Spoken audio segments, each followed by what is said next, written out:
આમ તો તમે ભગવાનના મંદિરમાં સોના ચાંદીના કિંમતી ઘરેણા કે લાખો કરોડો રૂપિયા રોકડા ચડાવતા અનેક ભક્તો જોયા હશે. કદાચ તમે પણ ક્યારેક કોઈ મંદિરમાં જઈને યથાશક્તિ દાન કર્યું હશે. પરંતુ શું તમે ક્યારેય એવું સાંભળ્યું છે કે કોઈ ભક્ત ભગવાન પ્રત્યેની અતૂટ શ્રદ્ધાથી પોતાની આજીવિકા સમાન કરોડો રૂપિયાની જમીન અને પોતાનું આખું મકાન ભગવાનના નામે પાકી રજીસ્ટ્રી કરાવીને દાન કરી દેતો? તમે કહેશો શું વાત કરો છો? અને એટલું જ નહીં, આ કરોડોનું દાન કરનાર વ્યક્તિ કોઈ અબજોપતિ બિઝનેસમેન નહીં, પરંતુ એક ખેડૂત હોય તો? જી હા, આ કોઈ કાલ્પનિક કહાની નહીં, પરંતુ હકીકતમાં બનેલી ઘટના છે, જેના વિશે સાંભળીને તમે પણ આશ્ચર્યચકિત થઈ જશો. નમસ્કાર, આપની સાથે હું છું કૃપાલસિંહ જાડેજા અને હાલમાં જ રાજસ્થાનના સાવલિયા શેઠ મંદિરમાં એક ખેડૂત ભક્તે પોતાની કરોડોની જમીન દાનમાં આપી તે સમગ્ર ઘટના વિશે વિગતે વાત કરીએ. વાત ગુજરાતી પર. આમ તો આપણે ત્યાં કહેવાય છે કે ખર્ચતા ખૂટી જશે એ તો મૂર્ખ મનનો વેમ, દાતા કહે મારે દેવું ઘટે, આ કાલ હશે કે કેમ. આપણી આ ભૂમિમાં સેવા પરમો ધર્મની વૃત્તિથી અનેક પ્રકારની સેવાઓ થતી હોય છે. કોઈ મંદિરમાં ભક્તો ભગવાન પ્રત્યેની અતૂટ આસ્થાથી અલગ અલગ પ્રકારે યથાશક્તિ દાન પણ આપતા હોય છે, જેમાં સોના ચાંદીના કિંમતી ઘરેણાથી માંડીને કરોડો રૂપિયાના દાન આપવામાં આવતા હોય છે. પરંતુ શું તમે ક્યારેય સાંભળ્યું છે કે કોઈ ખેડૂત પોતાની આજીવિકા સમાન કરોડોની જમીન અને પોતાનું મકાન જ દાનમાં આપી દે? જી હા, હાલમાં જ એક વ્યક્તિએ સાવલિયા શેઠ મંદિરમાં આ દાન આપ્યું છે. આ અનોખું અને ઐતિહાસિક દાન કરનાર વ્યક્તિ કોઈ અબજોપતિ ઉદ્યોગપતિ કે બહુ મોટા બિઝનેસમેન નથી, પરંતુ રાજસ્થાનના જ ડુંગરપુર જિલ્લાની આસપુર તાલુકાના ખેરમોર ગામના રહેવાસી એવા એક સામાન્ય ખેડૂત છે, જેમનું નામ છે અમરજીભાઈ પાટીદાર. હાલમાં જ અમરજીભાઈએ સાવલિયા શેઠ પ્રત્યેની પોતાની પરમ ભક્તિ પ્રગટ કરતા પોતાની માલિકીની 10.15 વીઘા એટલે કે 10.25 વીઘા પાડાના કાંધ જેવી જમીન, એ પણ ખેતીલાયક જમીન, અને સાથે સાથે પોતાનું આલીશાન 2 માળનું મકાન સીધું જ ભગવાન સાવલિયા શેઠના નામે સરકારી કાગળો પર ટ્રાન્સફર કરી દીધું છે. તમને જાણીને નવાઈ લાગશે કે આ જમીન અને મકાનની આજની બજાર કિંમત પ્રમાણે 3 કરોડથી પણ વધુની કિંમત આંકવામાં આવે છે.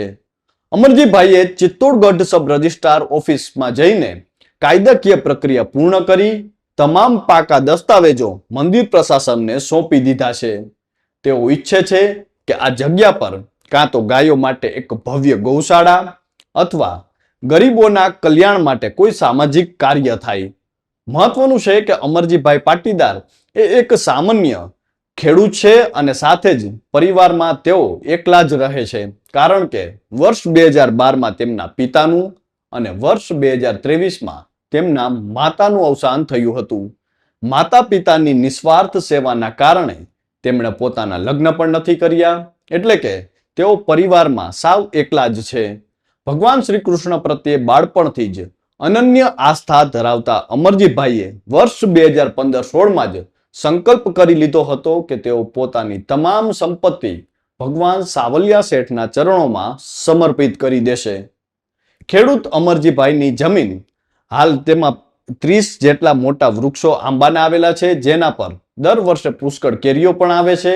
નવાઈની વાત એ છે કે આ કેરીઓ તેઓ ક્યારેય બજારમાં નથી વેચતા, પણ ભગવાનનો પ્રસાદ માનીને લોકોમાં વહેંચી દે છે.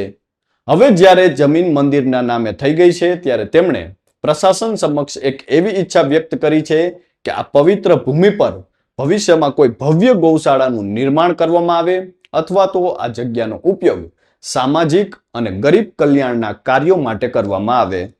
આટલું મોટું દાન આપ્યા પછી પણ તેમની શ્રદ્ધા અટકી નથી. તેઓ ટૂંક સમયમાં જ તેમની સ્વર્ગસ્થ માતાના આશરે 1 કિલો જેટલા ચાંદીના ઘરેણા પણ ભગવાન સાવલિયા શેઠના ચરણોમાં અર્પણ કરવા જઈ રહ્યા છે. મહત્વનું છે કે રાજસ્થાનના ચિત્તોડગઢ જિલ્લાના મંડફિયા ગામમાં આવેલું શ્રી સાવલિયા શેઠ મંદિર સમગ્ર ભારતમાં કૃષ્ણ ભક્તિ અને અનોખી આસ્થાનું એક મોટું કેન્દ્ર છે, જ્યાં ભગવાન શ્રી કૃષ્ણ શ્યામવર્ણી મૂર્તિ સ્વરૂપે બિરાજમાન છે અને તેમને વેપારીઓના ભગવાન એટલે કે શેઠ માનવામાં આવે છે. આ મંદિરની સૌથી મોટી જો કોઈ ખાસિયત હોય તો એ છે કે દેશ વિદેશના હજારો વેપારીઓ ભગવાન સાવલિયા શેઠને પોતાના બિઝનેસમાં ડિજિટલ પાર્ટનર એટલે કે ભાગીદાર માને છે અને પોતાના નફાનો ચોક્કસ હિસ્સો અહીં દાનપેટીમાં પધરાવે છે. જેના કારણે દર મહિને અમાસના દિવસે જ્યારે દાનપેટી ખોલવામાં આવે છે ત્યારે તેમાંથી 35 થી 40 કરોડથી વધુની રોકડ રકમ, કિલોગ્રામના હિસાબે સોનું અને ક્વિન્ટલના હિસાબે ચાંદી પણ નીકળતું હોય છે. આ ઐતિહાસિક મંદિરનું નિર્માણ 1840ની આસપાસ થયું હોવાનું કહેવાય છે. ત્યારે હાલ તો ખેડૂત દ્વારા આપવામાં આવેલું આ જમીનદાન અને મકાનદાન તેની ચોમેર ચર્ચાઓ થઈ રહી છે. ત્યારે આપ સૌ કોઈ પણ આ અંગે શું માનો છો તે કોમેન્ટ કરીને અમને જરૂરથી જણાવજો. તો હાલ બસ આટલું જ. ફરી મળતા રહીશું વાત ગુજરાતી પર.